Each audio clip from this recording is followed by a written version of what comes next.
Raja Pedang, Jilid 10 episode 3, karya Asmaraman S. Ho Ping Ho. Tebal kulitnya, ya. Coba biarkan aku yang mencambukinya. Ia menerima cambuk yang tinggal gagangnya itu dari tangan Ang Bin Piao Tu, lalu memukulkan gagang itu perlahan ke arah punggung Tan Hok. Kali ini pemuda tinggi besar itu mengadu-adu kesakitan. Kalau kau tidak mau menerima menjadi muridku, kau akan kupukul lagi sampai tidak tahan lagi sakitnya, kata Kim To Tian Li, sedangkan para perampok itu melihat dengan heran. Lebih baik kau bunuh. Mau bunuh lekas bunuh, kenapa masih cerewet lagi?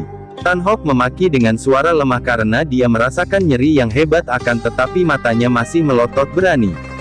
Kurang ajar kau, minta dibunuh apa susahnya? Ang Bin Piao Tu yang sudah menjadi marah sekali mengangkat goloknya hendak dibacokkan ke leher Tan Hok. Akan tetapi Kim To mengibaskan selendangnya dan golok itu terlempar dari tangan kepala rampok.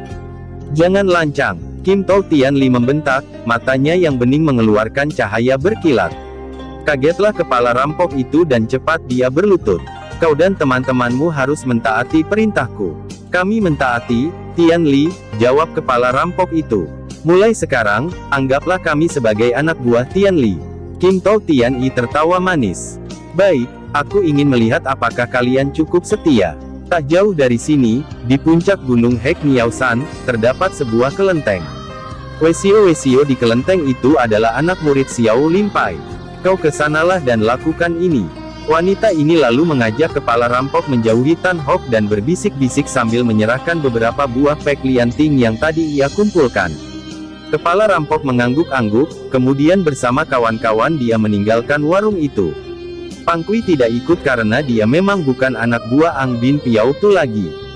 Kim To Tian Li melirik ke arah tukang warung itu. Kenapa kau masih belum pergi ikut yang lain? Pang Kui cepat memberi hormat, maaf, Tian Li, saya adalah pemilik warung ini, bukan anak buah Ang Bin Towako.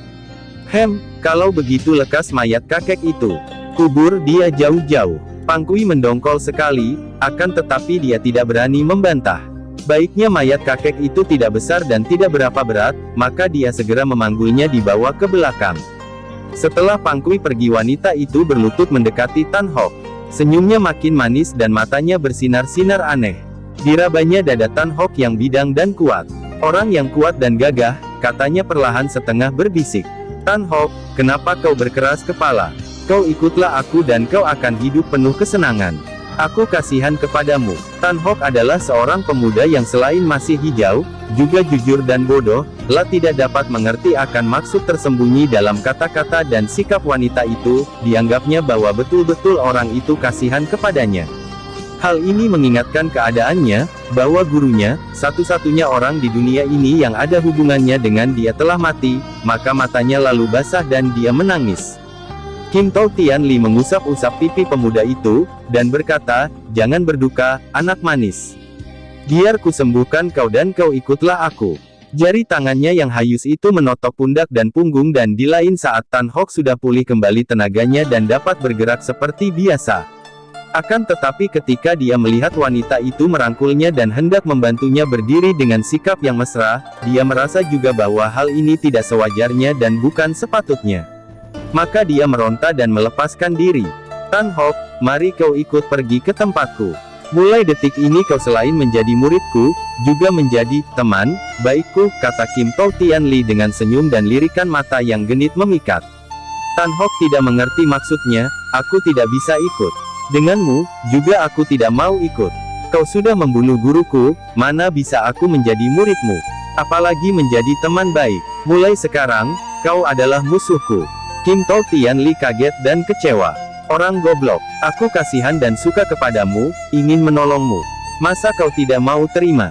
Tan Hok berulang-ulang menggeleng-geleng kepalanya. Tidak bisa, sekarang aku kalah olehmu, lain kali mungkin aku bisa menang untuk membalas perbuatanmu terhadap suhu. Dari kecewa wanita itu menjadi marah. Keparat, kau memang lebih suka mampus. Kalau kau memberatkan gurumu, nah, kau ikutlah dia ke neraka. Setelah berkata demikian, Kim To Tian Li menyerang dengan totokan maut. Tan Hok yang menganggap wanita ini musuh besarnya, sudah bersiap-siap dan cepat menangkis. Kim To Tian Li penasaran dan melakukan serangan bertubi-tubi.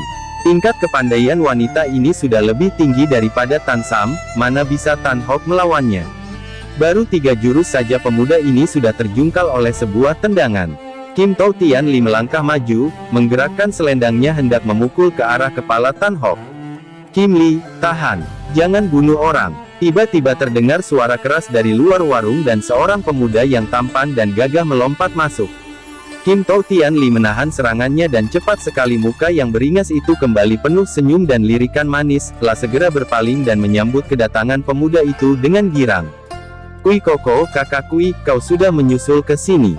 Ah, aku sedang menghajar seorang jahat. Dengan langkah terayun menarik wanita itu menghampiri pemuda muka putih itu sambil tersenyum-senyum, lalu memegang lengannya.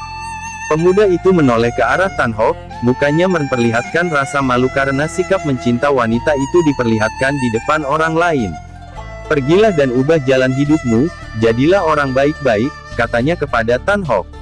Dengan mata masih melotot penuh kemarahan Tan Hok pergi meninggalkan warung.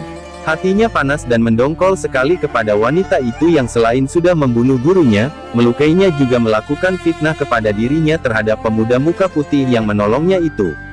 Sebaliknya, biarpun dia menganggap pemuda tampan itu pun bukan orang baik-baik, namun Tan Hok seorang yang jujur dan tahu akan budi orang, maka dia merasa berhutang nyawa kepada pemuda yang dia tahu bernama keturunan Kui itu. Setelah Tan Hok pergi, Kim Tao Tian Li menggandeng tangan pemuda itu sambil menyandarkan tubuhnya. Diajaknya pemuda itu